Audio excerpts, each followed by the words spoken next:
ओम काल भैरवाय नमः। आप सभी का हमारे YouTube चैनल पर हार्दिक स्वागत है। आज काल भैरव अष्टमी है, तो आइए जानें काल भैरव अष्टमी पूजा विधि, उपाय और पौराणिक कथा। मार्गशीर्ष मास के कृष्ण पक्ष की अष्टमी तिथि को भगवान शिव के अवतार काल भैरव का अवतरण हुआ था। इस बार ये शुभ तिथि आज मंगलवार को है। मान्यता है कि इस दिन व्रत और पूजा अर्चना करने से भगवान शिव जल्द प्रसन्न होते हैं और अपने भक्तों की इच्छाओं को पूरा करते हैं। साथ ही काल भैरव की पूजा से अमोघ फल की प्राप्ति होती है और नकारात्मक शक्तियां दूर रहती हैं। काल भैरव भगवान शिव का रुद्र रूप हैं। इनको तंत्र मंत्र का देवता भी माना गया है। भगवान काल भैरव का श्रृंगार सिंदूर और चमेली के तेल से किया जाता है। भगवान शिव की तरह ही काल भैरव की पूजा प्रदोष काल में की जाती है, अर्थात सूर्यास्त के बाद ही काल भैरव देव की पूजा होती है।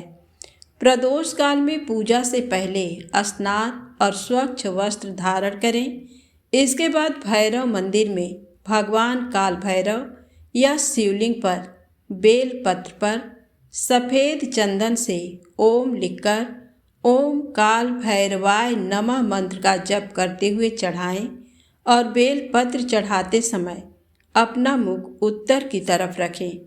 इसके बाद काल भैरव का श्रृंगार करें और फिर लाल चंदन, अक्षत, फूल, सुपारी, जनेऊ, नारियल, फूल की माला, दक्षिणा आदि अर्पित करें। इसके बाद गुड़, चने या इमरती आदि का भोग लगाएं। काल भैरव की पूजा में हमेशा ध्यान रखें कि सरसों के तेल का दीपक जलाना चाहिए। इसके बाद काले कुत्ते को मीठी रोटी खिलाएं। भगवान भैरव को शिव के गण और माता पार्वती के अनुचर माने जाते हैं और हमेशा अपने भक्तों को भूत, प्रेत, तंत्र मंत्र, नकारात्मक शक्तियाँ, ऊपरी बाधा आदि समस्याओं से बचाते हैं। भगवान काल भैरव की पूजा करने से ग्रह बाधा भी दूर होती है और शत्रुओं का नाश होता है। काल भैरवाष्टमी के दिन भगवान काल भैरव की पूजा करने से सभी इच्छाएं पूरी होती हैं और उनके आशीर्वाद से जीवन में सुख समृद्धि आती है। काल भैरव की पूजा करने के बाद शिव परिवार भगवान शिव, माता पार्वती, भगवान गणेश और कार्तिकेय जी की पूजा करनी चाहिए। सभी का अभिषेक करके बेलपत्र, फूल चढ़ाकर माता को लाल चुनरी अर्पित करें। इसके बाद विधि विधान के साथ पूजा अर्चना करें और फिर भोग लगाएं। इसके बाद धूप दीप जलाकर आरती उतारें। भगवान काल भैरव की पूजा व व्रत करने से सभी तरह के भय से मुक्ति मिलती है। काल भैरव को खिचड़ी, गुड़, तेल, चावल आदि का भोग लगाया जाता है। इस दिन आप नींबू, अकौन के फूल, काले तिल, धूप दान, सरसों का तेल, उड़द की दाल, पुए आदि चीज़ों का दान कर सकते हैं। इन चीज़ों का दान करने से जीवन के सभी कष्ट दूर हो जाते हैं और उन्नति होती है। भगवान काल भैरव का वाहन कुत्ता है, इसलिए काल भैरवाष्टमी के दिन भगवान भैरव की कृपा प्राप्त करने के लिए काले कुत्ते को मीठी रोटी या गुड़ के पुए खिलाएं। ऐसा करने से काल भैरव प्रसन्न होते हैं और भक्तों की इच्छाओं को पूरा करते हैं। काल भैरवाष्टमी के दिन सभी तरह के अनैतिक कार्यों से दूर रहना चाहिए। इस दिन मांस मदिरा से दूर रहना चाहिए और क्रोध करने से बचना चाहिए। साथ ही घर परिवार में शांति बनाए रखना चाहिए और काल भैरव के मंत्रों का जप करना चाहिए। काल भैरवाष्टमी के दिन सभी तरह की नकारात्मक शक्तियों से मुक्ति के लिए ओम काल भैरवाय नमः मंत्र का जप करते रहना चाहिए और काल भैरवाष्टम का पाठ करना चाहिए। ऐसा करने से सभी तरह की नकारात्मक शक्तियाँ दूर रहती हैं और सकारात्मक ऊर्जा का संचार बना रहता है, जिससे तरक्की के मार्ग प्रशस्त होते हैं। काल भैरव की कृपा प्राप्त करने के लिए इस दिन काल भैरव मंदिर में गुलाब, चंदन या गुग्गल की धूप बत्ती जलानी चाहिए। इसके साथ ही 21 नींबू की माला को भगवान काल भैरव को चढ़ानी चाहिए। इसके साथ ही गरीब व ज़रूरतमंद व्यक्तियों की मदद करनी चाहिए। उनको आप गर्म कपड़े दे सकते हैं। अब आइए सुने काल भैरव से जुड़ी पौराणिक कथा। एक समय की बात है, ब्रह्मा जी सुमेरु पर्वत पर बैठकर ध्यान में मग्न थे। उसी समय देवता उनके पास आए और उन्हें हाथ जोड़कर नमस्कार करने लगे। तत्पश्चात उन्होंने पूछा, हे ब्राह्मण, इस संसार में अविनाशी तत्व क्या है? कृपा कर इस विषय में हमें बताइए। तब भगवान शिव की माया से मोहित होकर ब्रह्मा जी बोले, हे देवताओं, आपकी प्रसन्नता के लिए मैं आपको उस अविनाशी तत्व के बारे में बताता हूँ। इस संसार में मुझसे बढ़कर कोई भी नहीं है। मेरे द्वारा ही ये सारा संसार उत्पन्न हुआ है। मैं ही स्वयं भू अज ईश्वर अनादि भोक्ता ब्रह्मा और निरंजन आत्मा हूँ। मेरे कारण ही संसार प्रवृत्त और निवृत्त होता है। ब्रह्मा जी के इन वचनों को सुनकर वहीं बैठे भगवान श्री हरि विष्णु को बहुत बुरा लगा। तब श्री हरि ब्रह्मा जी को समझाते हुए बोले कि ब्राह्मण, तुम इस प्रकार अपनी स्वयं ही प्रशंसा न करो, क्योंकि मेरी आज्ञा के फल स्वरूप ही तुम इस सृष्टि के रचयिता हो। इस प्रकार ब्रह्मा जी व श्री हरि आपस में लड़ाई करने लगे। दोनों ही अपने को बड़ा और दूसरे को छोटा समझ रहे थे। तब उन्होंने अपने को उच्च सिद्ध करने के लिए वेदों का स्मरण किया। फल स्वरूप चारों वेद वहां उपस्थित हो गए। जब ब्रह्मा जी और श्री हरि विष्णु ने उन चारों वेदों से अपनी श्रेष्ठता के संबंध में पूछा, तब सर्वप्रथम ऋग्वेद भगवान शिव का स्मरण करते हुए बोले, हे ब्राह्मण, हे श्रीहरि, जिसके भीतर समस्त भूत निहित है तथा जिसके द्वारा सब कुछ प्रवृत्त होता है, जिन्हें इस संसार में परम तत्व कहा जाता है, वह एक भगवान शिव ही हैं। तब यजुर्वेद बोले कि उन परमेश्वर भगवान शिव की कृपा से ही वेदों की प्रामाणिकता भी सिद्ध होती है। उन्हीं भगवान शिव शंकर को संपूर्ण यज्ञों तथा योग में स्मरण किया जाता है। तत्पश्चात सामवेद बोले कि जो समस्त संसार के लोगों को भरमाता है और जिसकी खोज में सदा ऋषि मुनि लगे रहते हैं, जिनकी कांति से सारा विश्व प्रकाशमान होता है, वह त्रयंबक महादेव जी हैं। इस पर अथर्व बोल उठे, भक्ति से साक्षात्कार कराने वाले तथा समस्त दुखों का नाश करने वाले एकमात्र देव भगवान शिव ही हैं।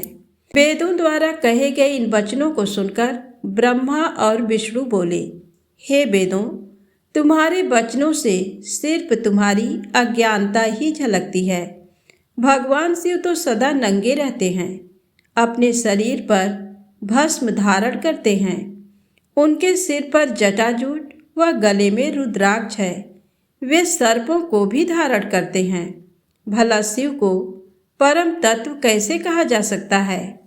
उन्हें परम ब्रह्म किस प्रकार माना जा सकता है? ब्रह्मा जी और श्री हरि विष्णु के इन वचनों को सुनकर हर जगह मूर्त और अमूर्त रूप में विद्यमान रहने वाले ओंकार बोले कि भगवान शिव शक्तिधारी हैं, वही परमेश्वर हैं तथा सबका कल्याण करने वाले हैं। वे महान लीलाधारी हैं और इस संसार में सब कुछ उनकी आज्ञा से ही होता है। ओंकार की बातें सुनकर भी ब्रह्मा जी और विष्णु जी की बुद्धि में ये बातें नहीं आई और वे इसी प्रकार आपस में लड़ते रहे। उनका विवाद खत्म होने का नाम ही नहीं ले रहा था। तभी उन दोनों के बीच में एक विशाल ज्योति प्रकट हो गई। इस विशाल ज्योति का न तो आरंभ था न ही कोई अंत। उस अग्नि की ज्वाला से ब्रह्मा जी का 5वां मुख जलने लगा। उसी समय कल्याणकारी भगवान शिव वहां प्रकट हो गए। ब्रह्मा जी शिव जी से बोले, हे पुत्र, तुम मेरी शरण में आओ मैं तुम्हारी रक्षा करूँगा। तुम मेरे सिर से ही प्रकट हुए हो। तुमने प्रकट होकर रोना आरंभ कर दिया था। इसी कारण मैंने तुम्हारा नाम रुद्र रखा था। ब्रह्मा जी के इस प्रकार के वचनों को सुनकर सर्वेश्वर भगवान शिव को भी क्रोध आ गया। उनके क्रोध से तत्काल ही एक पुरुष उत्पन्न हो गया। उसका नाम भैरव था। भगवान शिव ने उस पुरुष को आदेश देते हुए कहा, हे कालराज, तुम साक्षात काल के समान हो, इसलिए आज से तुम जगत में काल भैरव के नाम से विख्यात होगे। तुम ब्रह्मा पर शासन करो और उनके गर्व को नष्ट करो तथा इस संसार का पालन करो। आज से मैं तुम्हें काशीपुरी का आधिपत्य प्रदान करता हूँ। वहाँ के पापियों को दंड देना तुम्हारा ही कार्य होगा। वहाँ के मनुष्यों द्वारा किए गए अच्छे बुरे कर्मों का लेखा चित्रगुप्त स्वयं लिखेंगे। भगवान शिव के इस आदेश को काल भैरव ने प्रसन्नतापूर्वक ग्रहण किया। तत्पश्चात उन्होंने अपनी बाईं अंगुली के अग्रभाग से ब्रह्मा जी का 5वां सिर काट दिया। ये देखकर ब्रह्मा जी भयभीत होकर शतरुद्रीय का पाठ करने लगे। भगवान शिव की कृपा से दोनों के बीच का विवाद तुरंत समाप्त हो गया। उन्हें शिव जी का अपमान करने पर अत्यंत पछतावा होने लगा। भगवान शिव भक्त वत्सल हैं और अपने भक्तों का सदैव कल्याण करते हैं। उन्होंने ब्रह्मा जी और विष्णु जी को भी क्षमा करके उन्हें अभय प्रदान कर दिया। तत्पश्चात भगवान शिव ने काल भैरव को आज्ञा प्रदान की कि वे सदा ब्रह्मा और विष्णु का आदर करें और पापियों को दंड प्रदान करें। भगवान शिव का आशीर्वाद पाकर भैरव जी कालों के भी काल हुए। उन्होंने अपने प्रभु भगवान शिव की आज्ञा से कापालिक व्रत को धारण किया। काल भैरव हाथ में कपाल लेकर काशी नगरी की ओर चल दिए, परंतु ब्रह्महत्या नामक कन्या उनके पीछे लग गई। एक दिन जब काल भैरव कापालिक वेश धारण करके भगवान नारायण के स्थान पर गए, तब त्रिनेत्रधारी भगवान शिव के भैरव रूप को आता हुआ देखकर सब देवताओं व ऋषि मुनियों ने हाथ जोड़कर उन्हें प्रणाम किया और उनकी स्तुति करने लगे। भगवान विष्णु ने अपनी प्रिया देवी लक्ष्मी से कहा, हे देवी, आज हम दोनों धन्य हो गए जो हमने भगवान शिव के काल भैरव रूप का दर्शन किया। इन्हीं ने इस पृथ्वी को धारण कर रखा है। ये भगवान शिव ही शरणागतों को शांति प्रदान करने वाले तथा सभी तत्वों से युक्त हैं। यही सब प्राणियों के अंतर्यामी और अपने भक्तों को सब कुछ प्रदान करने वाले और उनकी कामनाओं को पूरा करने वाले हैं। इनके दर्शनों से ही मनुष्य सब बंधनों से मुक्त हो जाता है। काल भैरव जी को इस प्रकार भिक्षा मांगते हुए देखकर भगवान श्रीहरि विष्णु ने उनसे प्रश्न किया कि हे भगवान, आप तो तीनों लोगों का राज्य प्रदान करने वाले हैं, भला आपको भिक्षा मांगने की क्या आवश्यकता पड़ गई। तब विष्णु जी के इस प्रकार के वचनों को सुनकर काल भैरव जी बोले, हे नारायण, मैंने ब्रह्मा जी के 5वें सिर को काट दिया था, इसलिए अपने द्वारा किए गए पाप का पश्चाताप करने हेतु मैं ये कर रहा हूँ। तब काल भैरव के इन वचनों को सुनकर भगवान विष्णु बोले, हे भैरव, आप तो समस्त दुखों का नाश करने वाले विघ्नहर्ता हैं। आप सदा ही लीलाएं करते रहते हैं। तब देवी ने भिक्षा के रूप में मनोरथी नाम की विद्या भैरव जी के भिक्षा पात्र में डाल दी। भिक्षा प्राप्त करके भैरव जी अन्य स्थान की ओर चल पड़े। तभी विष्णु जी ने भैरव जी के पीछे जाती हुई ब्रह्म हत्या को देखा और उससे कहा कि वह शिव जी का पीछा छोड़ दे। परंतु ब्रह्महत्या ने कहा कि इस बहाने ही मैं शिव जी की सेवा करती हूँ। ये कहकर ब्रह्महत्या फिर भैरव जी का पीछा करते हुए काशी नगरी के समीप आ गई। वहां पहुंचते ही ब्रह्म हत्या पाताल में समा गई और ब्रह्मा जी का सिर भैरव जी के हाथ से छूटकर पृथ्वी पर गिर पड़ा। जिस स्थान पर काल भैरव जी के हाथ से ब्रह्मा जी का 5वां सिर गिरा था, वह स्थान कपाल मोचन तीर्थ के रूप में प्रसिद्ध हो गया। जब तक भैरव जी पूरी पृथ्वी का भ्रमण करके काशी नहीं पहुँचे, उनके हाथ में ब्रह्मा जी का सिर चिपका रहा और काशी पहुँचते ही वह छूट गया।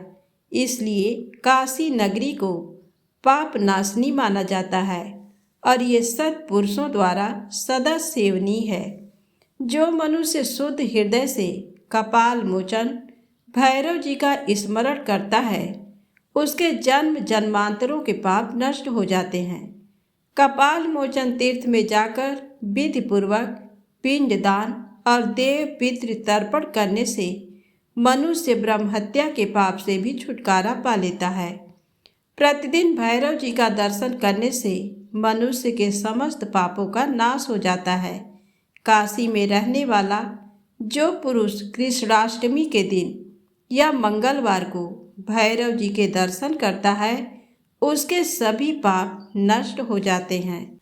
तो प्रेम से बोलें, काल भैरव भगवान की जय हो।